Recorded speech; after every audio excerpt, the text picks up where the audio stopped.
Hello guys and welcome back to the channel. In this tutorial, I'll show you how to install and use the Humanizer skill in Claude AI. So let's get started. This skill is designed to rewrite AI-generated content so it sounds more natural and conversational. To get started, visit the Humanizer skill page on GitHub and download the project as a zip file. Once the download is complete, keep this file in zip format. There's no need to extract or unzip the contents. So next, you're going to open Claude and sign into your account from the Claude dashboard. You're going to go to the Customize section and then select Skills. Click Create Skill or Add Skill depending on the version of Claude you're using. You now have the option to upload a skill package. Select the zip file you just downloaded earlier and upload it to Claude.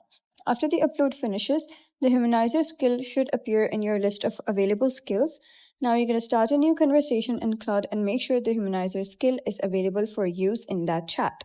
You can then paste AI-generated text such as articles, emails, and social media posts or other content you'd like to improve. Ask Claude to rewrite or humanize the text using the installed skills.